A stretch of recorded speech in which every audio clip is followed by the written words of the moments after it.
World news headquarter.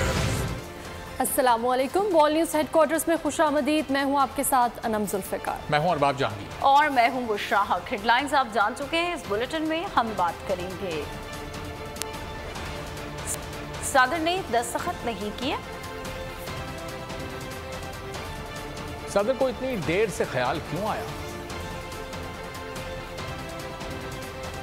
इस्तीफे का मुतालबा किसका, कितने अफराद जिंदा जल गए, रानीपुर की हवेली में दरिंदगी और वर्ल्ड कप का शेड्यूल फिर क्यों तब्दील।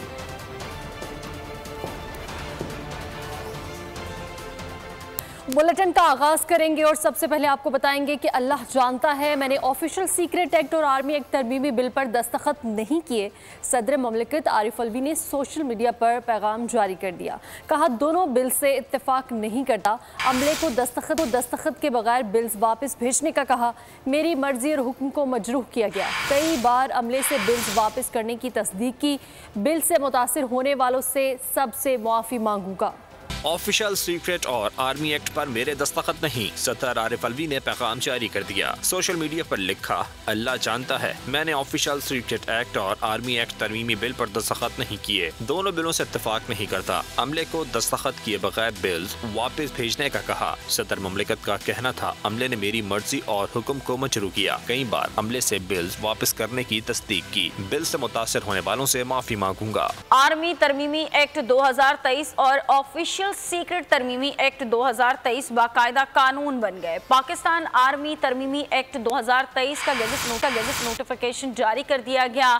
आर्मी तरमीमी एक्ट का नोटिफिकेशन सेनेट से 18 अगस्त को जारी किया गया। ऑफिशियल सीक्रेट तरमीमी एक्ट 2023 का गजट नोटिफिकेशन भी 18 अगस्त को जारी किया गया। सदर की तौसीक के बाद नोटिफिकेशन सेनेट सेक्रेटेरिएट की तरफ से जारी किए गए। आइन के आर्टिकल 75 के तहत जब कोई बिल सदर मुमलिकत को उनकी असेंट के लिए भेजा जाता है तो सदर मुमलिकत के पास दो इख्तियारात हैं। सदर मुमलिकत के पास पहला इख्तियार ये है कि वो उस बिल पे अपनी रजामंदी दे दें और वो कानून बन जाए। सदर मुमलिकत के पास दूसरी कानूनी ऑप्शन उनके पास है कि वो उस पर अपनी, अगर उनकी कोई ऑब्जर्वेशंस हैं, वो तहरीरी अंदाज में को भेजें। टाइम लिमिट कानून के अंदर लिखी हुई है और वो है 10 दिन। 10 दिन के अंदर सदर मुमलिकत या एक रास्ता लें या दूसरा रास्ता लें। बारहा मरतबा माजी करीब में सदर मुमलिकत ने ये दोनों इख्तियारात को इस्तेमाल किया। हर मौके पे सदर मुमलिकत ने अपने दस्तखत सब्त किए और अपने दस्तखत के साथ भेजा वापस। आइन के तहत सदर के पास दो इख्तियारात होते हैं, बिल की मंजूरी या एतराज़ लगाकर वापस भेजना। 10 दिन में सदर ने एतराज़ ना किए तो बिल खुद ब खुद कानून बन जाता है। निगरान वज़ीर कानून अहमद इरफान ने वजाहत कर दी। प्रेस कॉन्फ्रेंस में कहा कि सदर को 10 दिन में दो रास्तों में से किसी एक का इंतखाब करना होता है। माजी में सदर ने अपने इख्तियारात का इस्तेमाल दस्तखत के जरिए किया है। मेरे इल्म में नहीं है कि सदर साहब की मंशा क्या है, वो किससे माजरत कर रहे हैं, किससे माफ़ी मांग रहे हैं। उन्होंने जो एतराज़ात लगाए हैं इस ट्वीट में जो बयान किया है जिसकी वजह से ये बिल उन्होंने उनके ख्याल में वापस भिजवाए हैं, तो वो यही एतराज़ात बिल पर लगा कर वो भेज सकते थे जैसा कि माजी में वो करते रहे। हम जो निगरान हुकूमत के नुमाइंदे हैं, अगर वो उनसे ये तवक्को रखते हैं कि हम जाकर सदर साहब की जो दफ्तर है उनका रिकॉर्ड कब्जे में ले लें, तो ये तो बहुत एक अफसोसनाक उम्मीद होगी। हम कतन जो है वो इस तरह की कोई हरकत नहीं करेंगे। सदर ममलिकत की ट्वीट से सब हैरान। इसहाक डार ने सदर आरिफ अलवी से इस्तीफे का मुतालबा कर दिया। सेनेटर रजा रब्बानी कहते हैं कि इल्जामात संगीन है। अगर सदर ने हकायक को गलत अंदाज में पेश किया है तो उनके खिलाफ आइन और कानून के तहत कार्रवाई होनी चाहिए। दीगर रहनुमाओं ने भी अपना रद्द-ए-अमल जाहिर कर दिया। सदर मुमलिकत के ट्वीट ने सबको हिला के रख दिया। साबिक वजीर खजाना इसहाक डार ने इसे नाकाबिले यकीन करार दे दिया। साथ ही सदर डॉक्टर आरिफ अलवी से मुस्ताफी होने का मुतालबा भी कर दिया। सेनेटर रजा रब्बानी ने कहा सदर के इल्जामात बहुत संगीन हैं। अगर सदर ने हकाइक गलत अंदाज में पेश किए तो इनके खिलाफ आइन और कानून के मुताबिक कार्रवाई होनी चाहिए। राना सनाउल्लाह बोले सदर मुमलिकत ने मनसब की तौहीन की, रियासत को नए आईनी बहरान से दोचार कर दिया, छोटे आदमी को बड़े ओहदे पर बिठा दिया गया। सदर के मनसब के और उसके रुतबे के ये शान ही नहीं है। ये छोटे आदमी को एक बहुत बड़े मनसब पे बैठाने की इतने भयानक नतीजा हो सकता है, किसी ने सोचा ना। रहनुमा पीपल्स पार्टी कमरुज़्ज़मान कायरा बोले, सदर की जगह कोई और दस्तखत करे ये मुमकिन नहीं। बहुत खतरनाक बात है, सदर मुमलिकत के जगह कोई और दस्तखत कर दे या इस तरह का कोई गलत बयानी हुई हो, ये highest office of the country है, ये पॉसिबल नहीं। इस्तेहकाम पाकिस्तान पार्टी सिंध के सदर महमूद मौलवी ने कानूनी वजाहत की। कहा आर्टिकल 75 के मुताबिक सदर के पास दो इख्तियारात होते हैं, या तो मंजूरी दें या मखसूस सिफारिशात के साथ मामला पार्लियामेंट को भेजें, तीसरा ऑप्शन नहीं। सूबाई सदर ANP एमल वली ने कहा, सदर साहब अगर आपका अपना अमला भी आपके कंट्रोल में नहीं तो जग हसाई का मौका देने के बजाय आराम से घर चले जाएं। नया पिंडोरा बॉक्स खुल गया, सुप्रीम कोर्ट रहनुमाई करे। सिराजुल हक का मुतालबा। लाहौर में मीडिया से गुफ्तगू में उनका कहना था कि सदर के दस्तखत के बगैर जो बिल है वो मुतनाज़ बिल बन गया है। नए इलेक्शन का ऐलान नहीं हो रहा, नया तनाज़ा पैदा हो गया। सुप्रीम कोर्ट ने फैसला करना है कि सदर के कानून पर दस्तखत के बगैर कानून है या नहीं है। सुप्रीम कोर्ट दस्तखत के मामले पर आज खुद नोटिस लेकर फैसले करे। एक नया पंडोरा बक्स खुल गया कि यहाँ तो सदर पाकिस्तान भी कहता है कि दस्तखत हमारा नहीं है। सही बात यह है कि अब कौम का एतमाद तमाम इदारों पर बुरी तरह मजरूह हुआ है। नए इलेक्शन का ऐलान भी अब तक नहीं हो रहा है। कौन फैसला करेगा कि ये ठीक है या गलत है? इसलिए अब सुप्रीम कोर्ट ही का ऐसा इदारा है जो इस कंफ्यूजन को दूर करे और कौम की सही रहनुमाई करे और अज खुद नोटिस लेकर कौम को बताएं कि क्या सच है और क्या। 50 साल की तारीख में ऐसा वाकया नहीं हुआ। सदर मुमलिकत कोई चीज़ दस्तखत के बगैर वापस नहीं भेज सकते। ट्वीट आइन से मुताबिकत नहीं रखता। कानूनी माहिरीन ने कानूनी नुक्ता उठा दिया। माहिर कानून एहसन अहमद ने कहा, रियासत के सरबराह के तौर पर पहले इंक्वायरी होती, फिर प्रेस रिलीज जारी की जाती। इतने बड़े ऑफिस पर इस तरह के लैप्स आएंगे तो मुल्क से बाहर क्या पैगाम जाएगा? माहिर कानून शाह खावर ने कहा कि आर्टिकल 75 के तहत सदर को इख्तियार के साथ एतराज़ उठाना होता है। अब ये कानून बन चुका है। साबिक अटॉर्नी जनरल इरफान कादिर का कहना था, सदर को गलत पट्टी पढ़ाई गई, इस अमल की जवाबदेही होनी चाहिए। प्रेसिडेंट उनके लिए अप्रोप्रिएट ये था कि प्रेस रिलीज के अंदर इसको जारी करते, which is unprecedented in the constitutional history of Pakistan.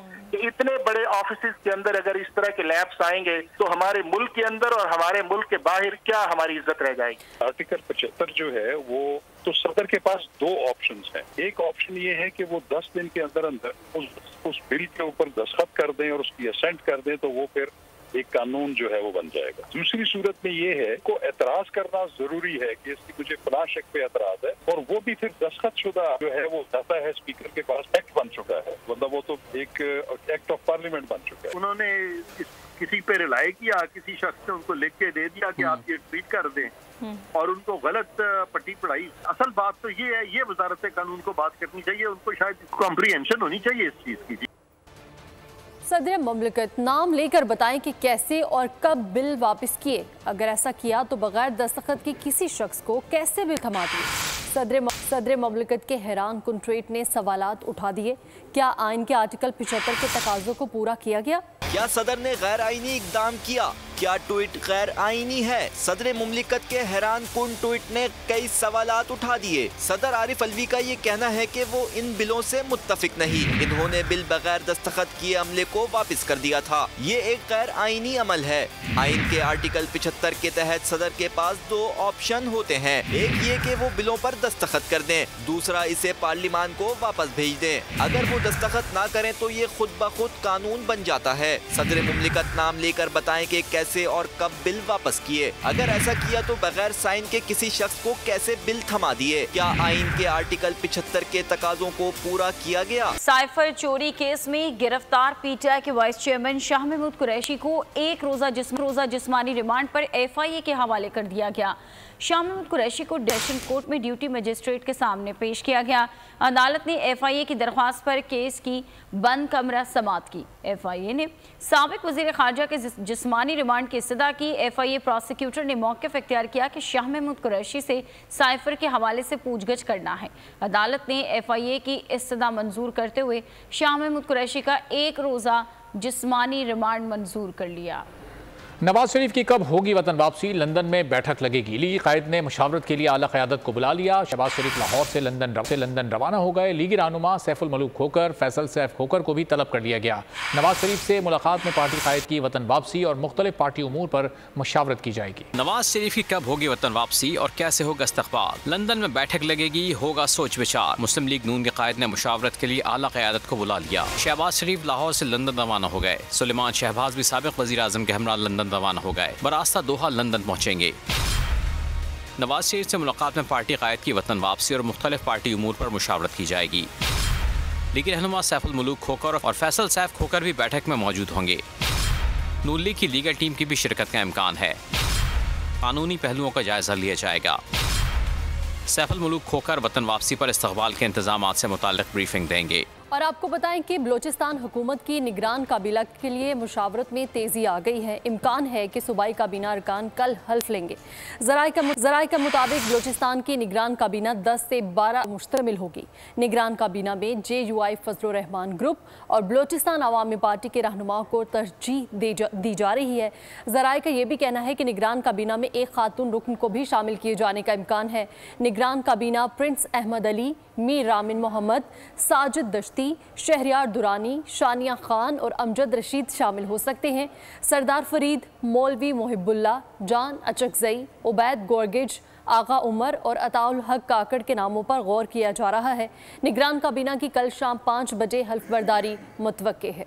Election commission ने आइंदा आम इंतखाबात के लिए नई हल्का बंदियों का फॉर्मूला तैयार कर लिया। हल्का बंदियाँ आबादी की बुनियाद पर मौजूदा नशिस्तों पर होंगी। कौमी सूबाई असम्बलियों की नशिस्तों की मौजूद तादाद बरकरार रहेगी। कौमी असम्बली के मौजूदा हल्कों के नंबर भी बरकरार रहेंगे।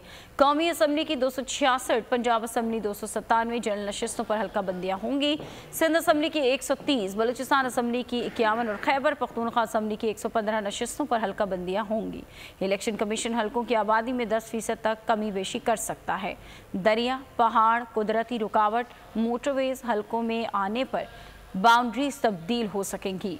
कानून के मुताबिक 2 अजला के इलाकों को एक हल्के में शामिल किया जा सकता है। और खबर शामिल करेंगे पिंडी भटिया से, जहां अलमनाक हादसा। मोटरवे M3 पर कोच सड़क किनारे खड़ी पिकअप से जा टकराई। तसादुम के बाइस कोच में आग लग गई। 21 मुसाफिर जिंदा जल गए, 15 जख्मी। 10 की हालत तशवीशनाक है। बदकिस्मत बस कराची से इस्लामाबाद जा रही थी। इब्तदाई तहकीकात के मुताबिक हादसा बस ड्राइवर की गफलत के बाइस पेश आया। मोटरवे M4 पर पिंडी भटिया के करीब अलमनाक हादसा, कई जिंदगियां निकल गया। कराची से इस्लामाबाद जाने वाली मुसाफिर बस कैरी डब्बा से जा टकराई। तसादुम के नतीजे में आग भड़क उठी। मुताद्दिद अफराद झुलसकर जाँ बहक और जख्मी हो गए। एक ही खानदान के 6 अफराद भी जाँ बहक होने वालों में शामिल हैं, जबकि अक्सर जख्मियों की हालत तशवीशनाक है। DPO का कहना है कि कैरी डब्बा में 2 डीजल से भरी टंकियां मौजूद थी। मुसाफिर बस जो के मुसाफिरों से तकरीबन फुल थी, ये एक सुजुकी कैरी वैन से टकराई है, जिस कैरी वैन के अंदर 2 डीजल से भरी टैंकियां मौजूद थी, जिसकी वजह से फौरी तौर पर आग भड़क उठी है और चंद ही मिनटों में पूरी बस जो है वो झुलस गई थी। इब्तिदाई तहकीकात के मुताबिक हादसा बस ड्राइवर की गफलत से पेश आया। हादसे की तहकीकात और महकमाना कार्रवाई के लिए इंक्वायरी कमेटी तश्कील दे दी गई है, जो 24 घंटे में रिपोर्ट जमा कराएगी। मुताल्लिका बीट कमांडर और नाइट शिफ्ट पेट्रोलिंग अफसर मुअत्तल कर दिए गए हैं। DIG मोटरवे का कहना है कि जिम्मेदारान के खिलाफ कानूनी कार्रवाई की जाएगी। निगरां वजीर आला मोहसिन नकवी ने हादसे पर अफसोस करते हुए रिपोर्ट तलब कर ली है। और आपको खबर देंगे कि रानीपुर की हवेली में 10 साला मासूम फातिमा को बार बार ज्यादती का निशाना बनाया गया। आंख, पेशानी, हाथ और पैर समेत जिस्म के 9 मकामात पर तशद्दुद के निशानात हैं। इब्तदाई पोस्टमार्टम रिपोर्ट में दिल दहला देने वाले इंकशाफात सामने आए हैं। मरकजी मुलजिम असर शाह समेत 4 अफराद के DNA ले लिए गए हैं। हवेली में पुलिस पिकेट कायम कर दी गई है और मर्द मुलाजमीन का भी DNA किया जाएगा। रानीपुर की हवेली में हौलनाक दरिंदगी। मासूम फातिमा की इब्तदाई पोस्टमार्टम रिपोर्ट में दिल दहला देने वाले इंकशाफात। 10 साला बच्ची को कई बार ज्यादती का निशाना बनाया गया। दोनों तरफ के नाजुक आज़ा जख्मी हो गए। आँख, पेशानी, हाथ, पैर और घुटने समेत जिस्म के 10 मकामात पर निशानात ने वहशियाना तशद्दुद की भी कहानी सुना दी। SSP खैरपुर रुहेल खोसो ने बताया कि मरकजी मुलजिम असद शाह समेत 4 अफराद का DNA ले लिया गया है। पोस्टमार्टम जी प्रोविजनल रिपोर्ट है, अञा हतमी ना है, वह प्रोविजनल रिपोर्ट तो बिल्कुल असांखे मिली आहे। DNA मैच कराइण जे लाइ मुलज़िम जा सैंपल्स वरता विया आहिनि, जेके लेबोरेटरी खे मोकिलिया विया आहिनि। 4 सैंपल्स असां इज़ाफ़ी वरता आहिनि ऐं फर्दर भी वरता वेंदा। लिस्टूं तैयार कयूं वञनि थियूं त कहिड़ा कहिड़ा माण्हू ईंदा वेंदा हुया, कहिड़ा मुस्तक़िल तौर पे उते रहंदा हुया। जेके ख़ानदान जा माण्हू हूंदा उन्हनि जा सैंपल्स वठंदासीं, जेके मुलाज़िम मेल मुलाज़िम आहिनि उन्हनि जा सैंपल्स वठंदा। हवेली में आने वाले दीगर मर्दों के भी DNA कराए जाएंगे। DIG सखर जावेद जसकानी की जानिब से हवेली के अंदर एक पुलिस पिकेट कायम कर दी गई है। पिकेट में 2 DSP 5 SHO तैनात कर दिए गए हैं। मुलजिम असद शाह को पीर के रोज रिमांड पूरा होने पर अदालत में पेश किया जाएगा। 9 रुकनी मेडिकल बोर्ड की इब्तदाई रिपोर्ट पुलिस को दे दी गई है, जो अदालत में पेश की जाएगी। रानीपुर पीर और पीरनी के तशद्दुद से कत्ल होने वाली फातिमा के केस में अहम पेशरफ। जुर्म छुपाने में मदद करने पर मेडिकल सुप्रिंटेंडेंट रानीपुर अस्पताल को गिरफ्तार कर medical superintendent doctor Ali Hasan Wasan को DIG सखर के अहकाम पर गिरफ्तार किया गया। पुलिस का कहना है कि फातिमा फरोड की नाश रूरल हेल्थ सेंटर रानीपुर की एम्बुलेंस के जरिए बिना किसी रिकॉर्ड कैसे मुंतकिल की गई। MS रानीपुर अस्पताल ने किसके कहने पर एम्बुलेंस मुहैया की। मेडिकल सुप्रिंटेंडेंट डॉक्टर गुलाम हसन वसान से भी तफ्तीश की जा रही है। मजीद गिरफ्तारियां भी अमल में लाई जा सकती हैं। तशद्दुद का शिकार रिजवाना की तबीयत खराबी का जनरल अस्पताल में 28वां रोज़। मेडिकल बोर्ड के सरबराह डॉक्टर जौदत सलीम का कहना है बच्ची के कमर और सर के जख्मों की प्लास्टिक सर्जरी से मुतालिक फैसला अब पीर की सुबह किया जाएगा। दोनों हाथों का फ्रैक्चर प्लास्टर से ठीक किया जाएगा। कमर के जख्मों की स्किन ड्राफ्टिंग नहीं की गई। बच्ची 3 वक्त खाना ले रही है, हालत खतरे से बाहर है। रिजवाना की सेहत से मुतालिक सूबाई वजीर सेहत डॉक्टर जावेद अकरम को रोजाना की बुनियाद पर आगाह किया जा रहा है। आगे बढ़ते हुए आपको बताएं कि निगरान वज़ीर आला मोहसिन नकवी का जड़ांवाला का दौरा। मुतासरीन से मुलाकात में मसीही बरादरी को घरों की मुरम्मत के लिए 20 लाख रुपए देने का ऐलान कर दिया और कहा कि इलाके और इबादत गाहों की बहाली का काम जारी है, मुतासरीन को इंसाफ मिलेगा। पिछले 3 दिनों से हमारी मुलाकातें आपकी कम्युनिटी से हो रही हैं। एक चीज़ का हमारा वादा है कि इंसाफ ज़रूर मिलेगा और हम उसके लिए पूरी टीम जो है वो दिन रात काम कर रही है। सिर्फ ये 2 चर्च तैयार करना मकसद नहीं है, जितने चर्च हैं वो सारे के सारे चर्च 10 दफ़ा भी आना पड़ा आऊँगा और हर चर्च के लिए आऊँगा जब तक वो सारे रिस्टोर नहीं हो जाते उस हालत में या उससे अच्छी हालत में। ये हमारा आपसे वादा है। जो घर जो हमारे वेरीफाई कर लिए हैं, हर घर के लिए 20 लाख रुपए हम उनको देंगे और फौरी तौर पर देंगे। तो कैबिनेट से है कि उसको दुश्मनों का एक और वार। शुमाली वज़ीरिस्तान में बम धमाका, 11 अफराद जान बहक हो गए। हुकाम के मुताबिक दहशत गर्दों ने एक बारूदी मवाद से उड़ाया। गाड़ी में 13 अफराद और मजदूर सवार थे। 2 शदीद जख्मी हुए जिन्हें हस्पताल मुंतकिल कर दिया गया। जहां बहक अफराद का ताल्लुक जनूबी वज़ीरिस्तान की तहसील मक्की और वाना से था। पाकिस्तान को अदम इस्तेहकाम से दोचार करने के लिए PTM और TTP का गठजोड़ बेनकाब। अल्लामा ताहिर अशरफी कहते हैं बेगुनाह इंसानियत का खून बहाने से इन लोगों को क्या मिलता है। वजीरिस्तान में मजदूर तो मजदूरी करने गए थे, मजदूरी करने वाला अल्लाह का दोस्त है। इस्लामाबाद में जलसा करके कुछ लोग समझते हैं कि वो रियासत को यरगमाल बना लेंगे, तो ये दीवाने का ख्वाब है। मैंने एक बार अर्ज किया था कि झगड़ा आपका रियासत से हो सकता है, झगड़ा आपका किसी ग्रुप से हो सकता है, किसी जमात से हो सकता है। एक शख्स घर से मजदूरी के लिए गया है। रसूलुल्लाह सल्लल्लाहु अलैहि वसल्लम ने फरमाया अल कासिबु हबीबुल्लाह, मजदूरी करने वाला अल्लाह का दोस्त है। उसको बेगुनाह को कत्ल करके आपको क्या मिलेगा? बेगुनाह इंसानियत का खून बहाने से इन लोगों को क्या मिलता है मां सवाए दहशत और दहशत के। लोग अगर ये समझते हैं कि वो बड़े ताकतवर है और रियासत को वो यरगमाल बना लेंगे तो वो एक दीवाने का ख्वाब है।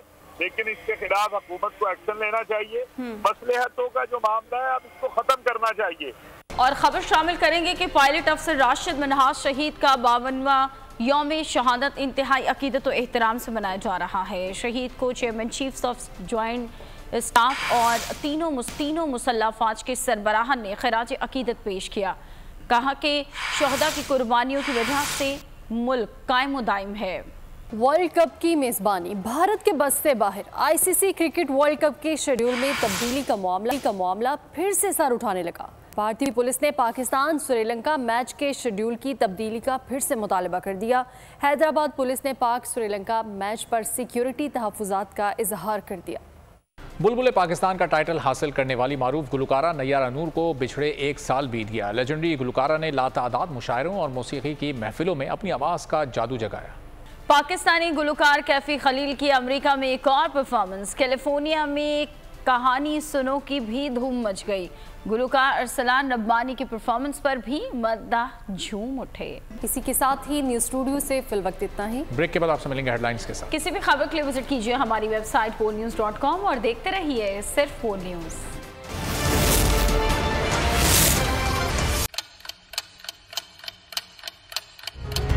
आप लोग इस मुल्क पाकिस्तान में आजाद हैं।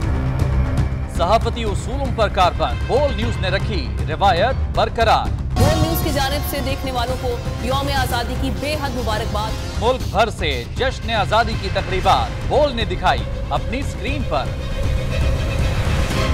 पाकिस्तान के 76वें यौम आज़ादी का जश्न। बोल ने सुनाई पाकिस्तान जिंदाबाद के नारों की गूंज।